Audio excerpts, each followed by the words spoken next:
दोस्तों, मैं Pankaj Sharma new target defence academy में आप सभी का स्वागत करता हूं। आज का जो टॉपिक है वो है सिन पेन, जो मोस्टली रनर्स की प्रॉब्लम होती है। हर दूसरे तीसरे बच्चे की जो आर्मी के लिए प्रिपेयर कर रहा है या जो रनिंग के लिए तैयारी कर रहा है, उनकी ये मोस्ट कॉमन प्रॉब्लम है कि सिन पेन।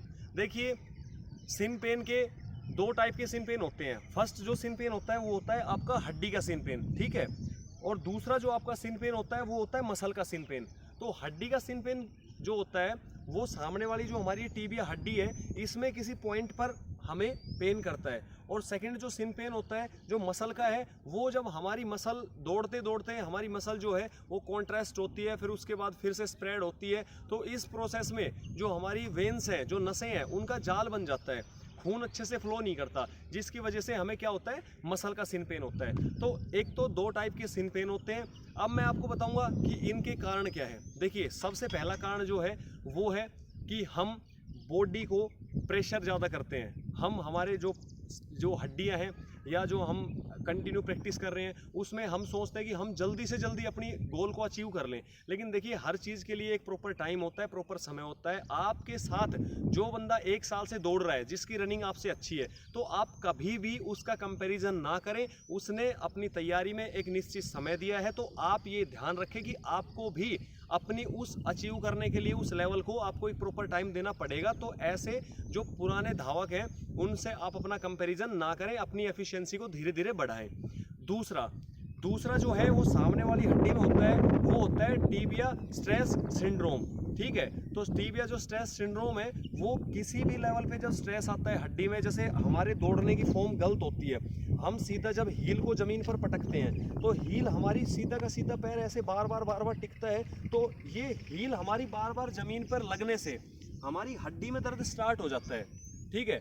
उसके वजह से हम आगे दौड़ नहीं पाते हैं। हमारे जो छोटे छोटे फाइबर्स होते हैं, हमारे जो इसको हेयर फ्रैक्चर भी बोलते हैं, जो छोटे छोटे तंतु होते हैं हमारी हड्डी में, जो फास्फोरस या कैल्शियम के बने होते हैं, तो वो धीरे धीरे उनका डिके होना, उनका टूटना स्टार्ट हो जाता है, जिसकी वजह से हमें बहुत ज़्यादा पेन होना स्टार्ट हो जाता है। तो इसके लिए जो सॉल्यूशन है वो ये है कि सबसे पहले आप रेस्ट दे बॉडी को। जिस लेवल पे आप स्प्रिंट कर रहे हैं, जिस लेवल पे आप पेस मेंटेन कर रहे हैं, तो उसको थोड़ा स्लो करें, आप नॉर्मल जॉगिंग करें और बॉडी को रेस्ट दें। दूसरा ये है कि आप अपनी बॉडी में कैल्शियम और मल्टीविटामिन्स की कमी पूरी करें। मसल्स के साथ जो आपका सिन पेन होता है, मसल में जो आपका सिन पेन होता है, उसके लिए एक तो आपको अपनी फॉर्म अच्छी करनी पड़ेगी, रनिंग की फॉर्म अच्छी करें। दूसरा जो है सरफेस, आप हार्ड सरफेस पे रनिंग करते हैं, रोड पे रनिंग करते हैं, तो रोड का जो स्ट्रक्चर होता है वो ढलवा स्ट्रक्चर होता है, उस पर रेगुलर हमारा जो पैर पड़ता है वो बाहर की साइड पड़ता है। इससे भी हमारी बॉडी में प्रॉब्लम होती है, हमारे सिन पेन की समस्या स्टार्ट होती है। और हार्ड सरफेस पर लगातार दौड़ने से हमारी जो हड्डियाँ हैं वो कमज़ोर हो जाती हैं। तो इसके लिए ये सावधानियां बरतें कि आप सही शूज़ का सिलेक्शन करें। शूज़ नीचे से सोल हार्ड ना हो। हमारी हार्ड सोल की जो शूज़ होता है उससे भी हमारी जो है मसल में, पैर की मसल में या सिन पेन होना स्टार्ट हो जाता है। तो सबसे पहले मैंने क्या बताया, एक तो आपको जो अल्ट्रा रनर जो आपसे पहले दौड़ कर रहे हैं, तो उनकी होड़ नहीं करनी है, आपको धीरे धीरे अपनी एफिशिएंसी इंक्रीज करनी है।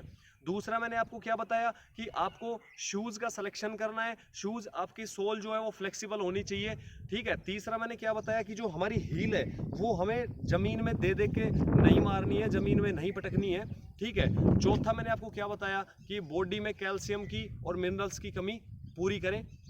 ये थी कि हमें सिन पेन क्यों होता है, इसके कारण और इससे सावधानियां, ताकि हम इनसे बच सकें। अगली वीडियो में मैं आपको वो स्पेशल एक्सरसाइज बताऊंगा जिनके कारण जिन बच्चों को सिन पेन है तो उसको हम रिड्यूस कर सकते हैं। जय हिंद, जय भारत।